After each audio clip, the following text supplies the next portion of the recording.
रोज़ा के मतलब और दुआ के हवाला से चंद खुदा के कलाम में से बातें सीखेंगे। कलाम खुदा में से अंजील मुक़द्दस मत्ती रसूल की मार्फत लिखा गया अंजीली बयान 6 बाब और उसकी 16वीं आयत से लेकर 18वीं आयत तक खुदा के कलाम में से मैं तिलावत करूँगा। यहाँ पर लिखा है, और जब तुम रोज़ा रखो तो रियाकारों की तरह अपनी सूरत उदास ना बनाओ, क्योंकि वो अपना मुंह बिगाड़ते हैं ताकि लोग उनको रोज़ादार जाने। मैं तुमसे सच कहता हूँ कि वो अपना अजर पा चुके। बल्कि जब तू रोज़ा रखे तो अपने सर में तेल डाल और मुंह धो, ताकि आदमी नहीं बल्कि तेरा बाप जो पोशीदगी में है तुझे रोज़ादार जाने। इस सूरत में तेरा बाप जो पोशीदगी में देखता है तुझे बदला देगा। खुदावंद के पाक कलाम का पढ़ा सुना देना हमारे लिए से बरकत हो।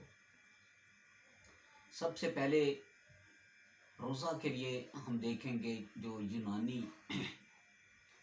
और फिर अरबी और इसी तरह अबरानी अल्फाज इस्तेमाल हुए, उनका माने और मफ़हूम क्या है। तो अज़ीज़ो, अबरानी और अरबी में लफ्ज़ सोम इस्तेमाल हुआ और सुबह सादिक से लेकर गरूब आफ्ताब तक रोज़ुल लगात में भी इसकी डेफिनेशन लिखी हुई है कि रोज़ा की डेफिनेशन तारीफ़ क्या है कि सुबह सादिक से लेकर गरूब आफ्ताब तक ना कुछ खाना ना पीना, अपने नफ्स पर काबू पाना या खाने पीने से परहेज़ करना। रोज़ा दरअसल इसका जब हम मीनिंग देखते हैं तो इसका अबरानी में जो वर्ड इस्तेमाल हुआ उसके मीनिंग है अपनी जान को दुख देना।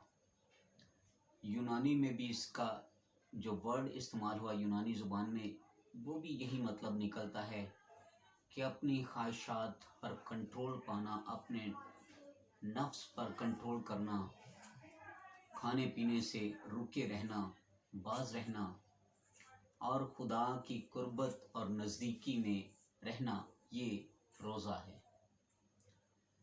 एक चीज़ हमने सीखी अभी कि रोज़ा क्या है। इसी तरह रोज़ा की अहमियत, अफादियत हमारे लिए क्या है। अज़ीज़ो, बहैसियत खुदा के लोग तमाम मज़ाहिब में मुख्तलिफ़ तरीक़ों से रोज़ा की तालीम दी गई है। मसीहत में भी रोज़ा के बारे में ज़ोर दिया गया है। लेकिन एक चीज़ मैं यहाँ पर ये बयान करना चाहता हूँ कि मसीहत में मसीह यसु ने जो तालीम दी, बहैसियत मसीह दुआ हमारे लिए वो लाज़मुल मज़लूम है, जबकि रोज़ा जो है वो ऑप्शनल, इख्तियारी है। मसीह यसु के ये अल्फाज हमें इस बात की तरफ भी याद दहानी कराते हैं कि मसीह ने ज़रूरी नहीं कि जैसे कल से कल राह का बुध है और 17 फरवरी से पहला रोज़ा, ये हमारे मसीहों के रस्मी रोज़े हैं। और मसीह ने ये लफ्ज़ कहकर एक लिहाज से हमें आज़ादी भी दी है कि ज़रूरी नहीं कि हम रस्मी रोज़ों में ही सिर्फ रोज़े रखें। रोज़ा तो मकसद का है। रोज़े में खुदा हमारी नीयत को देखता है और हम किस नीयत से खुदा के पास आते हैं, खुदा हमारी हालत को देखता है। तो मसीह के ये अल्फाज हमें ये याद दिलाते हैं कि मसीहत में रोज़ा रखने की आज़ादी है। ना सिर्फ हम रोज़ों के अयाम में सिर्फ रोज़े रख सकते हैं, बल्कि रोज़ों के बाद भी रोज़े रखे जा सकते हैं। रोज़ों से पहले भी रोज़े रखे जा सकते हैं। बाइबल मुक़द्दस में हम देखते हैं कि मुख्तलिफ़ लोगों ने जब उनके सामने कोई बहुत बड़ी मुसीबत उन पे आई, जैसे आसर के बारे में लिखा है कि उसने 3 दिन का रोज़ा रखा, उसने और उसकी सहेलियों ने। तो उस वक्त रोज़े का मकसद ये था कि यहूदियों पे जो एक मौत की तलवार उनके सरों पर मुंडला रही थी, मौत के बादल उनके ऊपर मंडला रहे थे। तो इस मकसद के लिए कि वो मौत से निकलकर ज़िंदगी खुदा उनको दे दे, उनको उनकी बख्शिश हो जाए। आस्तर और उसकी सहेलियों ने 3 दिन ना कुछ खाया ना पिया, 3 दिन का रोज़ा रखा। मूसा ने खुदा की शरीयत, खुदा के अहकाम, जिन्हें 10 कमांड्स हम कहते हैं, खुदा के कवानीन और खुदा के कलाम को हासिल करने के लिए 40 दिन ना कुछ खाया ना पिया। दानियल ने 21 दिन तक ना कुछ खाया ना पिया। इससे ये भी जाहिर होता है कि जब मसीह ये अल्फाज कह रहे हैं जब तू रोज़ा रखे, तो उसमें दरअसल रोज़ा एक महदूद वक्त में हमने खुद ही ये मुकर्रर करना होता है कि हमने कितने वक्त का रोज़ा रखना है। ये हम पे डिपेंड करता है कि हमने खुदा की हुज़ूरी में रोज़ा रख के आजिज़ी इनकिसारी को अपनाना है। हम चाहें तो 3 घंटे का भी रोज़ा रख सकते हैं, 6 घंटे का रोज़ा रख सकते हैं, 12 घंटे का रोज़ा रख सकते हैं।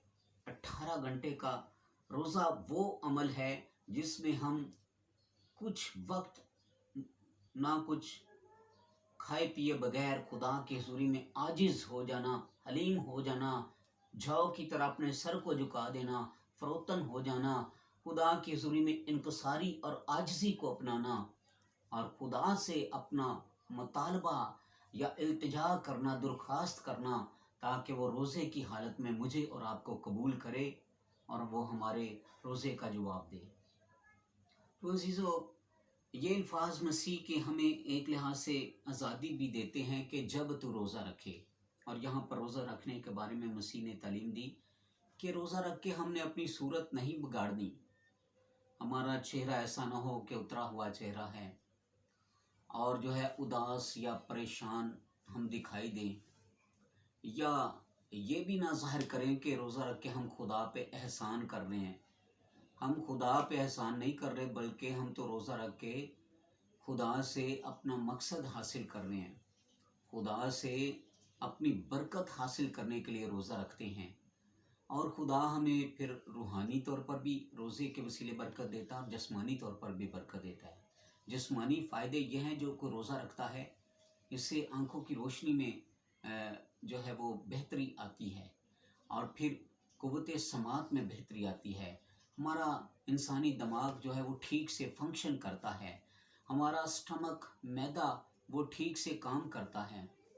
हमारे बदन के अंदरूनी और बैरूनी अज़ा जब हम रोज़े की हालत में होते हैं तो हमें जो है वो इस जब कुछ नहीं खाएंगे पिएंगे तो वो ठीक से फंक्शन करते हैं, क्योंकि ज़्यादा मतवातर खाते रहने से हमारी आदत में बिगाड़ आ जाता है।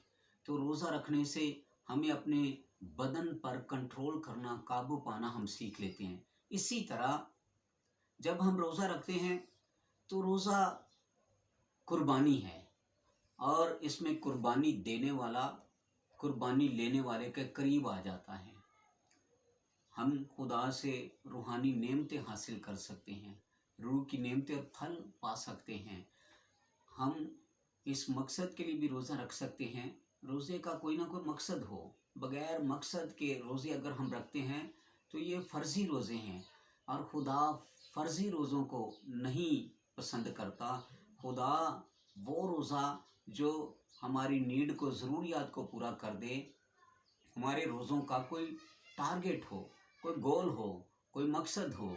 हम बगैर मकसद के अगर रोज़ा रखते हैं तो खुदा हमारी नीयत देख रहा है। दरअसल हमें सिर्फ काउंटिंग नहीं करनी होती कि मैंने 10 रोज़े रख लिए, 15 रोज़े रखे, 20 रख लिए, 30 रोज़े रखे या 40 रोज़े मैंने रखे, बल्कि खुदा हमारी नीयत को देखता है, हमारी बातनी नीयत को, कि रोज़ा रख के हम कैसे आजिज़ और फरोतन होकर खुदा से हमने दरख्वास्त की है, तो फिर वो हम पर तरस खाता, रहम करता है। और मसीह ने तरीक़ाकार बताया कि रोज़े की हालत में भी हमारा चेहरा हशाश बशाश हो और हम सर में मुँह धोएं, सर पे तेल लगा हो, हम ज़्यादा वक्त खुदा की कुर्बत में, हजूरी में ठहरें, दुआ में झुकें, खुदा की मदद और रहनुमाई पाएँ, तो खुदा कलाम के दरवाज़े खोलकर खुदा हमसे कलाम करेगा और हमें बरकत देगा। आइंदा दिनों में भी हम रोज़ा और दुआ के मुतालिक बहुत सारी बातें सीखेंगे। खुदा इस कलाम के वसीले